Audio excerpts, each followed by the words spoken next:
Welcome back to Channel Sport this morning. Samuel Ahmedu joins us now to talk about a whole lot. We're going to be talking about the Lagos Open Championship that is going on at the moment. Nigerian players are a part of that one. We're going to talk about the Ballon d'Or nominees as well. So it's the first time ever where there's a female category. And African stars have been snubbed. Samuel is not a very happy man today because he believes truly that there should have been at least two on that list. Samuel, good morning, and first of all, thank you for coming on the show. Thank you. I'm surprised you're smiling because when that list came out and you saw it and you didn't see no Africans, you didn't like it at all. So I'm surprised you're kind of smiling right now. Oh, well, I think what more can you do? You can. You could continue crying over a spilled milk. It's unfortunate, but at the same time, good morning. Pleasure to be here. I think it's unfortunate what we've seen. African not even being recognized. Quite a number of Africans who have really done well, who have been outstanding, distinguished themselves. And I believe they also deserve such individual accolades. Even if not winning, they should be nominated. They really worked out their acts. You have a lot to say about this, but before we go then... Of course, let's do a little bit of tennis. Let's talk about Lagos Open. And let's take a look at some of the results. We look at for the men and the women. We look at how Nigerians have performed. Then Samuel will be able to take us through. There you have it on your screen. Some of the results, features 5. We'll look at men's singles. Some of the results, you have Idoko Emmanuel losing his own. He lost to Reynard Lucas. You also have Emmanuel Paul losing to Andrew Mukhtar. He lost 6-4, 6-4. You have Kalianda Puna, defeated Emmanuel Sylvester 6-1, 6-4. This is some of the results from the first round. Some guys are yet to play. Let's take a look at some of the guys that are yet to play also in the first round. These are some of the results from the first round in the singles. These guys that you have on your screen. And also Regbe Clifford will be taking on John B. Tom. You have at Shea Henry will be taking on Jacobs Tokula. You have Ochu Thomas taking on Locke Benjamin. You also have some from the doubles, the men's doubles. You have Michael and Andrew Mokhtar, and Michael and Paul Christian took on Andrew Mukhtar and Emmanuel Sylvester. It was an all-Nigerian tie, and the guys, Michael and Paul Christian, came out on top, 6-1, 6-1 in that one. And this one is the men's doubles fixtures, just one that we have for you that involves Nigerians. You have Michael, Paul Christian taking on John B. Tom and Klebu Alexis. So that's it right there on your screen. Maybe we'll just quickly go to the women then. There you have Siskova Anna beating our own Quadri Barakat 6-love, 6-3 in that one. You go to the singles fixtures. You have Akinbade Ronke will take on Mihalikova Therese. You have Aegbusi Anu will take on an opponent from India, I guess, in that one. This is some of the fixtures in the singles. Well, our ladies too went into the doubles. Well, wasn't too good for Nigeria. Adegoke Sarah and Quadri Barakat took on Akinbade Ronke and Patience in that one. You also have this other one that involved Nigeria. You have Osareme and Anu Aegbusi also taking on their opponents there. They lost in that one. You see this one that's going to happen later today is in the women's doubles as well. Adegoke Sarah, Quadri Barakat to take on Portillo, Estelle, Castino, and Casquino in that one. A little mix up on our part with the names there. But the ladies, they're taking on defeated the other pair that had Nigeria. But your thoughts, Samuel, on some of the results, performances that you have seen from Nigerians in this tournament so far? Well, I think the future is bright for Nigerian participants. I think it's encouraging how they are turning out, especially for those playing against like the Indian lady who won the F4 future for, and I think it's incredible how they really turned out. I think it's just about the mentality. They need to build it.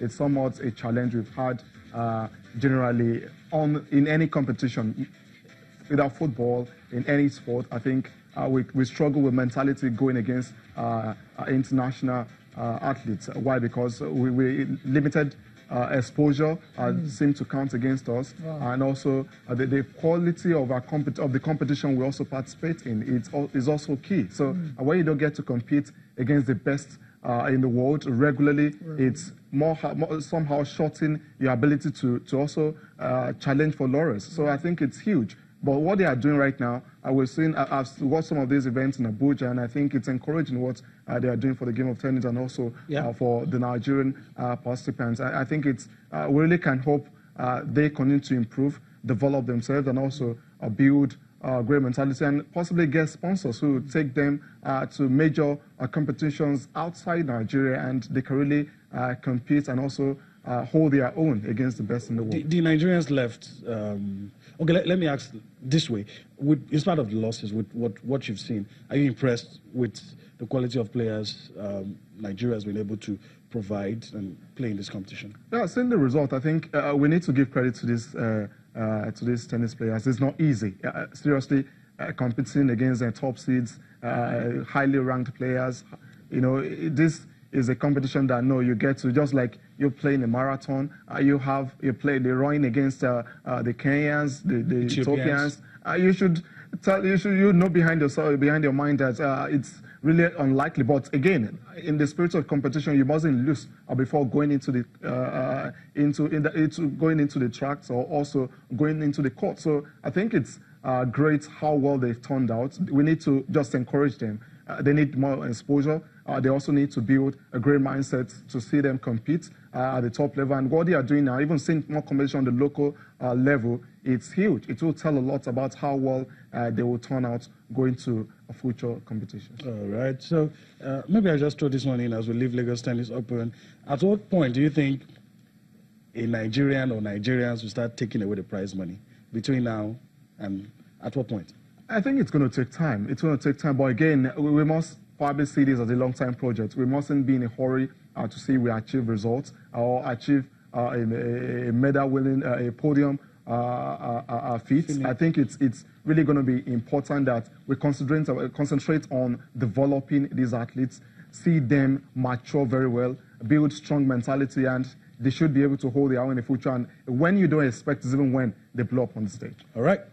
Okay, so that's it for the Lagos Open for now. The F5 Futures is continuing, and we'll be bringing you results as we get them. It's time to talk about the Super Eagles of Nigeria now, where we're all counting down to Saturday when they'll take on Libya in African Cup Nations qualifier in Uyo, and the camp is officially opened. That happened yesterday, and the players, we're expecting them to eat camp as of yesterday. Not a lot is happening. That's just as at last night. Not a lot. But today is the day. Today is the day where a large bulk of these players are expected to be in Uyo. Samuel, what do you think is going on? Why do you think it's been a bit sluggish in terms of players' arrival? Well, I think it's more like the logistics, the traveling schedules. It's quite uneasy. You having to play a league game on Sunday and Saturday. Having to travel, the travel stress. A lot of that. Coming across, depending on where you're coming from, and traveling across the Atlantic. It's quite huge. But again, we've seen some players come in as of yesterday. Quite a number of them. I think Williams is around. I've seen a few pictures, yeah. Yeah, and we also know that some of these players, new legs, who also came in against Seychelles. They're also in. They are eager to play. Ainotu, I think, is around. And Isaac Sosa, I understand he's around. So possibly he's going to be connecting from Lagos to Uyo. So I think quite a number of them are around, and we're expecting them training possibly in the evening, at least having a very good number of them. So I think it's encouraging what we've seen. especially the commitment of the players. A lot of them even could be in the country, but turning up in camp also could be a major issue. But right now, I think that is already gaining some positive attention. Okay, all right. So let's get some perspective talking about the Super Eagles. And there's no better person that can let us know what is happening in the camp of the Super Eagles than the Super Eagles media officer, Toyin Ibitoye. Toyin, if you can hear me, we're glad to have you join us this morning. Let's just go straight into it. Tell us what is happening in camp. How many players are already in camp? Who are the ones being expected? Are we going to have a full house in the evening today? Yeah, thank you, Yemi. Thank you guys for having me on Sports this morning. It's been a challenge, really, getting our players to you. Everybody is in town. Some are coming through Abuja, some are coming through Lagos. But it's been a challenge getting everybody to you because I understand there's some political activity in Uyo, and flights are booked up, and the boys couldn't get on flights to Uyo yesterday and Sunday. But things have lightened up a little now. Some players are already flying in now this morning from Abuja. Some are already at the airport here in Lagos to book a flight to Uyo. So by lunchtime, we should have everybody in, and then training, of course, will start this evening. That's the arrangement. We just hope that the issues are resolved so that all of these boys can get in. Okay. Well, let me just ask you this, because a lot of the fans will want to know. The training session in the evening is still open to the public? The training session is starting today. Hello, Yemi. Yeah. I'm just saying, we already know that it's been put out that the training session is going to be open to the public. But with all of this logistics and players, probably taking their time because of the issues surrounding it, will it still be open to the public? Of course, the training today will be open. The training on Wednesday will be open. The training on Thursday will be closed completely. And then the training on Friday will be open for 15 minutes only, the first 15 minutes only. Because the window is so short. The coach meets all the time to plan his tactics and put all of those things to training before match day. So that's how it is. It doesn't change the program. It doesn't change the schedule. And on that Thursday, we will also have our press briefing in the morning before going to train in the evening. That's how it's been set out, the program by the coach. Okay, Tony. Before we let you go quickly, a lot has been said about the availability or non-availability of Ikechukwu Ezenwa. What is the true situation? There's no problem with Ezenwa. It's been reported that he's injured. But yeah, he will come to camp. We have a very competent medical team. They will assess him. And if it's not going to be okay for the game, we have competent cover in Uzo and Atoyi. Only two goalkeepers are eventually going to be dressed for the game because only 18 will be dressed. We have 24 players in camp. Okay. And it could be back and be ready before the second game on Tuesday. So there's no problem with that. Ezenwa is a very strong goalkeeper. And he knows exactly what the requirements are for you to be in the national team. And he knows if it's not going to be up to it, I'm sure the doctors and the physio will work on him and find out, and the coaches will take the decision. But there's nothing for us to worry about. That department is covered, adequately covered, and there's absolutely no need for us to fret.